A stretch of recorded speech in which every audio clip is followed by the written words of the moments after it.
Hoje recebendo aqui uma figura ilustre conhecida por todos os gaúchos e gaúchas de todas as querências.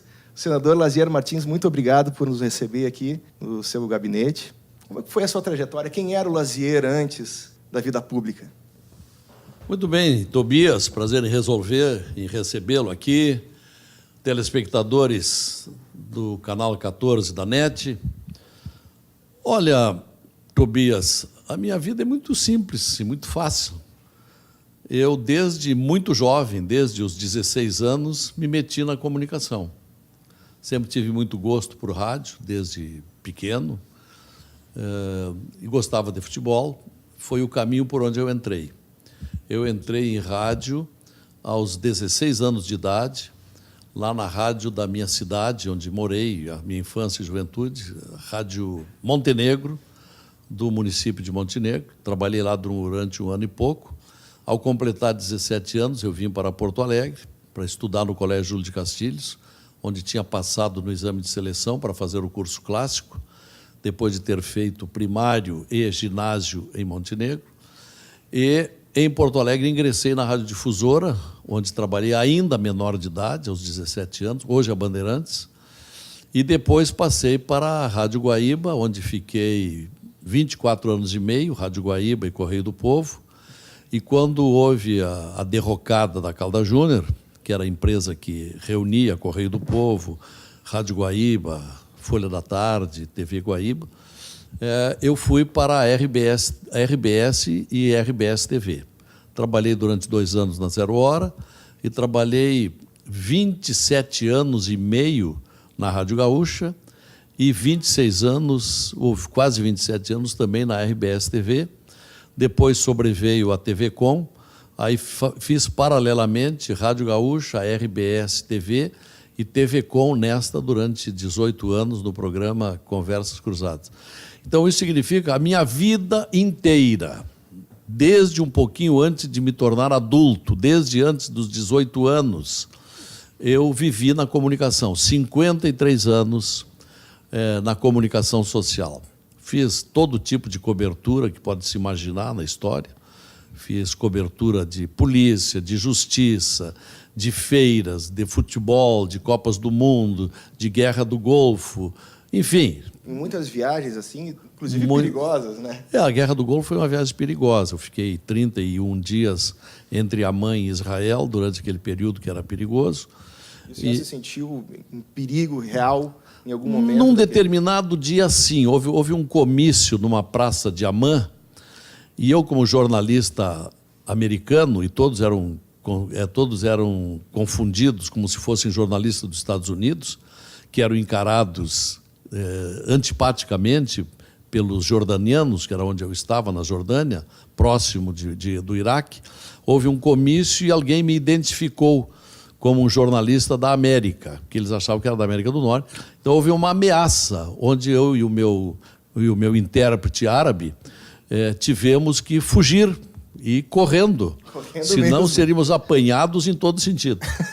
E foi a única ameaça séria que eu tive lá. Hoje a gente dá risada, no dia deve ter sido. Porque no mais eram viagens até o Iraque, até a fronteira da Jordânia com o Iraque, eram viagens cansativas, longas, de muito calor durante o dia, de poeira do deserto e de frio durante a noite, quando a gente voltava.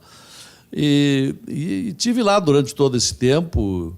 Foi uma cobertura difícil, eu fui pela Zero Hora, pela Rádio Gaúcha e pela RBS TV, mas foi uma experiência que somou na minha vida, me deu muito cabedal para os demais ramos onde eu atuei. Eu hoje digo com tranquilidade, eu fiz tudo que era possível fazer em comunicação social.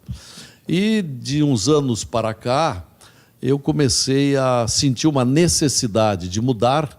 Eu já tinha feito tudo, criticava, cobrava e nada acontecia.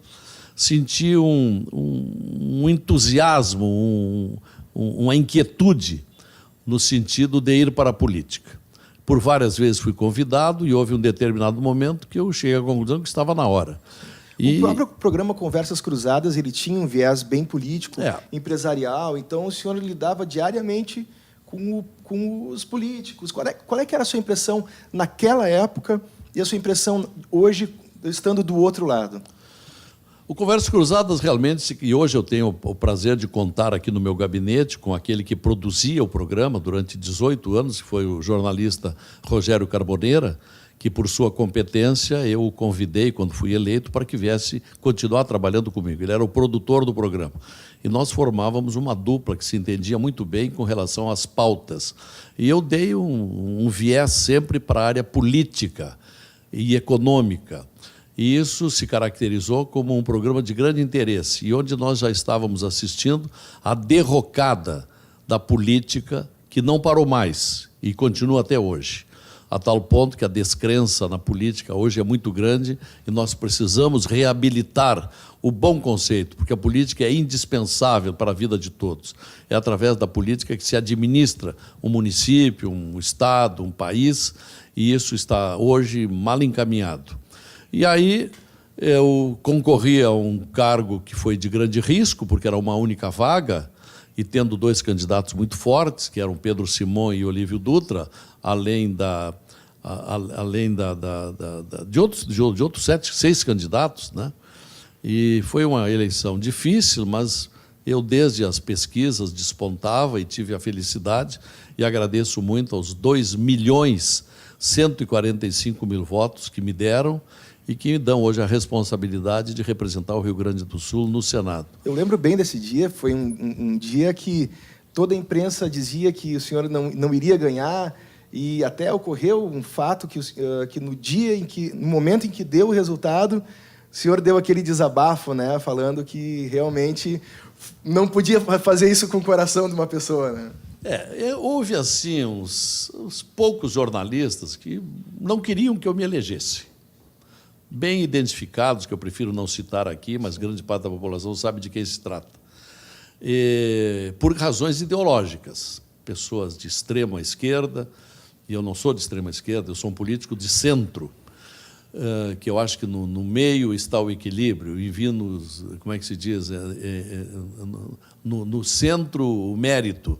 Bom, e aí houve um episódio curioso no dia da eleição, porque o Ibope, numa ação irresponsável, leviana, e que determinou, inclusive, o cancelamento da RBS de futuras pesquisas de boca de urna, pela boca de urna, divulgada pelo Bonner da Globo às 5h35, dizia que tinha em mãos o primeiro resultado para o Senado no Brasil, e que o vencedor tinha sido o senhor Olívio Dutra, meu oponente.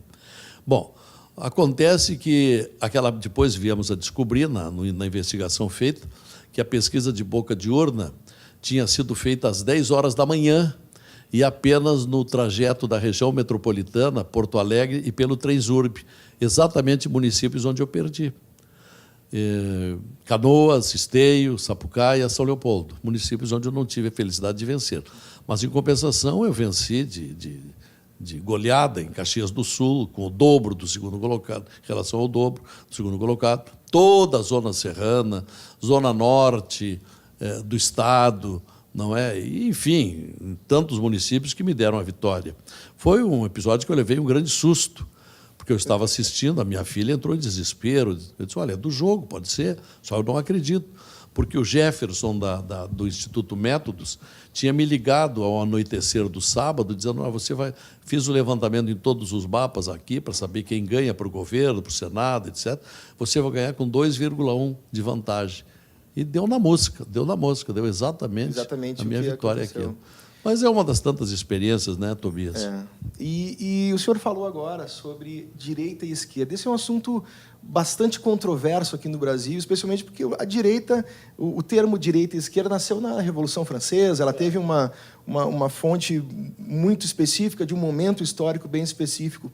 Mas trazendo para os dias de hoje, e claro que essa é uma pergunta muito subjetiva, o que o senhor entende como um partido, um grupo de esquerda, um grupo de direita? Quais são os limiares que determinam as posições e por que o senhor se encaixa no centro? Ora, elementarmente, Tobias, a esquerda é a que prega o poder máximo do Estado, né? O estatismo. E a direita é aquela da liberalidade. Não digo o liberalismo econômico, que também é muito pesado, mas o equilíbrio do liberalismo, que é o que nós devemos buscar, não é?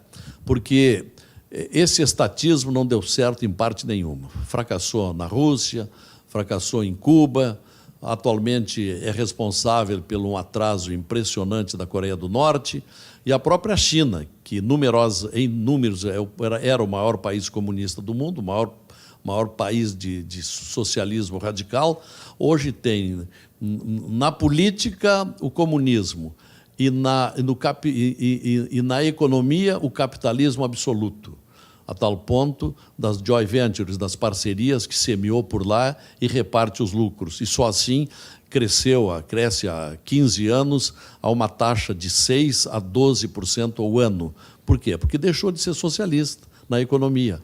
Então, por isso que eu sou de centro. Eu acho que o Estado deve controlar alguns setores da economia e alguns setores da vida social.